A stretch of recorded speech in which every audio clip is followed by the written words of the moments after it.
আসসালামু আলাইকুম। Welcome to my YouTube channel Meditech and fun. আজকে আমরা খুব একটি কমন এবং একটি জরুরি বিষয় নিয়ে আলোচনা করব, যেটি হচ্ছে কম্পিউটার ভিশন সিনড্রোম। তো চলুন প্রথমে জেনে নিই কম্পিউটার ভিশন সিনড্রোম জিনিসটা আসলে কি। দৃষ্টিশক্তির অনেকগুলো সমস্যার সম্মিলিত রূপ হচ্ছে কম্পিউটার ভিশন সিনড্রোম, যা কিনা প্রতিদিন 2 ঘন্টা বা তারও বেশি সময় কম্পিউটার, টিভি, মোবাইল ব্যবহার করার ফলে হয়ে থাকে। আর এই পুরো ঘটনাটি আমাদের আই ব্লিঙ্কিং রিফ্লেক্সের সাথে জড়িত। কেননা আমরা স্বাভাবিক সময়ে যতবার চোখের পলক ফেলি, কোনো ডিভাইস ব্যবহারের সময় তা অনেকাংশে কমে যায়। এখন একটি মজার বিষয় আসুন জানি।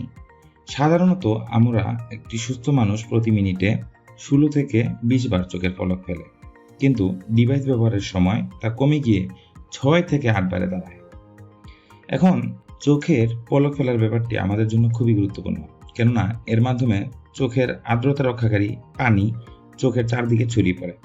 তাই চোখের পলক ফেলা কমে গেলে চোখে শুষ্কতা বা প্রদাহের সৃষ্টি হয়।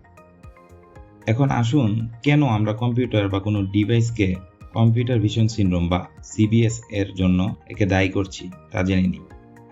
আমরা যখন দূরের কোনো বস্তু দেখি, তখন আমাদের চোখে তার ফোকাস বা প্রতিবিম্ব গঠন করে, কিন্তু এটি করতে চোখের তেমন কাজ করতে হয় না। কিন্তু আমরা যখন কম্পিউটার বা কোনো ডিভাইস এর দিকে একটানা তাকিয়ে থাকি, তখন চোখে ফোকাসের সমস্যা হয়, কেননা কম্পিউটার বা ডিভাইসের ইমেজটা মূলত লক্ষ লক্ষ পিক্সেলের সমন্বয়ে গঠিত। এখানে পিক্সেল হলো গ্রাফিক ছবির ক্ষুদ্রতম অংশ, যা থেকে মসৃণ প্রতিবিম্ব চোখে গঠিত হয় না। ফলে চোখের ফোকাসিং পাওয়ারে সমস্যা হয়, যার ফলে চোখের মাসলে তার ক্ষতিকর প্রভাব পড়ে এবং চোখ দুর্বল হয়ে পড়ে। তখন চোখ জ্বালাপোড়া বা ব্যথা অনুভব হয়। এবার চলুন এক নজরে দেখে নেই কম্পিউটার ভিশন সিনড্রোম বা সিভিএস এর কি কারণে হতে পারে। ঠিক পজিশনে না বসা, ডিভাইসের ডিসপ্লেতে ঝাপসা বা মৃদু আলো থাকলে, ডাক্তার দ্বারা পরীক্ষা না করে চশমা ব্যবহার করা যার পাওয়ার ঠিক নেই, কিছু চোখের রোগ যেমন অ্যাস্টিগম্যাটিজম, যেখানে চোখে আলোর সঠিক প্রতিবিম্ব গঠিত হয় না। এসব কারণে আমাদের কম্পিউটার ভিশন সিনড্রোম হতে পারে। এবার আসুন দেখি কি লক্ষণ দেখলে আপনি বুঝতে পারবেন আপনার কম্পিউটার ভিশন সিনড্রোম হয়েছে। প্রথমত, একটি জিনিসকে দুটোভাবে দেখা, যেটিকে আমরা ডাবল ভিশন বলছি। ড্রাই আই বা চোখ শুকিয়ে যাওয়া, কাছের জিনিস দেখতে অসুবিধা হওয়া, উজ্জ্বল আলোতে গেলে অসুবিধা হওয়া বা চোখে ব্যথা হওয়া, প্রচণ্ড মাথা ব্যথা হওয়া, চোখ লাল হয়ে যাওয়া বা চোখ দিয়ে পানি পড়া। আবার ঘাড় বা পিঠে ব্যথা হলেও আমরা এটাকে কম্পিউটার ভিশন সিনড্রোম হিসেবে ধরে নিতে পারি। এখন আসুন জেনে নেই কিভাবে আমরা কম্পিউটার ভিশন সিনড্রোম প্রতিরোধ করব। প্রথমেই কম্পিউটার ভিশন সিনড্রোম এরকম সন্দেহ হলে চোখের ডাক্তার দেখানো। পর্যাপ্ত পরিমাণে চোখের পলক ফেলা, এক্ষেত্রে 20-20 রুলটা মেনটেন করা যেতে পারে, যেখানে কোনো কাছের বস্তু বা ডিভাইস দেখার ক্ষেত্রে আমরা 20 মিনিট পর 20 ফিট দূরত্বে 20 সেকেন্ড তাকিয়ে চোখকে রিল্যাক্স করতে পারি।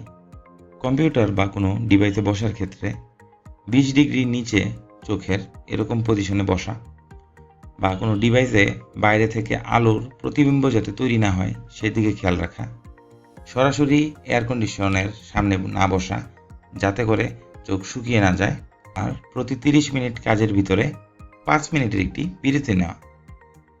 এই কম্পিউটার ভিশন সিনড্রোম রূপটি হলে এবং এর যদি ব্যবস্থা না নেওয়া হয়, পরবর্তীতে এ থেকে ড্রাই আই বা চোখের শুষ্কতা জনিত সমস্যা হতে পারে, যার লক্ষণগুলো আমরা ইতিমধ্যেই আলোচনা করেছি। এই কম্পিউটার ভিশন সিনড্রোম থেকে ড্রাই আই হওয়ার মূলত যে কারণটি আছে তা হলো আমাদের চোখের 3টি লেয়ারের মাধ্যমে চোখের টিয়ার ফিল্মটা গঠিত। এখানে ড্রাই আই হয় মূলত আমাদের চোখের একুয়াস যে লেয়ার আছে তার স্বল্পতার কারণে। পরিশেষে 8টি স্টেপ মেনটেন করার মাধ্যমে কম্পিউটার ভিশন সিনড্রোম থেকে উদ্ভূত ড্রাই আই থেকে আমরা রক্ষা পেতে পারি। প্রথমত, ওষুধগুলা চেক করা, যে আপনি ওষুধগুলা খাচ্ছেন তার কারণে আপনার ড্রাই হচ্ছে কিনা তা ডাক্তার দ্বারা নিশ্চিত হওয়া। পরিমিত খাবার খাওয়া, পলিউশন থেকে দূরে থাকা, নিজের হরমোনের ব্যালেন্স করা, যা কিনা আমরা পরিমিত খাবারের মাধ্যমে মেনটেন করি। আপনি যদি কন্ট্যাক্ট লেন্স ব্যবহার করেন সেই ব্যাপারে খেয়াল রাখা, অযথা কন্ট্যাক্ট লেন্স পরা থেকে বিরত থাকা। আর চোখ শুকিয়ে গেলে আর্টিফিশিয়াল টিয়ার মানে কৃত্রিম চোখের ড্রপ পাওয়া যায়, ওইগুলো ব্যবহার করা। আর পরিমিত পানি পান করা, সর্বোপরি পর্যাপ্ত চোখের পলক ফেলা। ধন্যবাদ সবাইকে। ভালো লাগলে চ্যানেলটি অবশ্যই সাবস্ক্রাইব করবেন। আসসালামু আলাইকুম।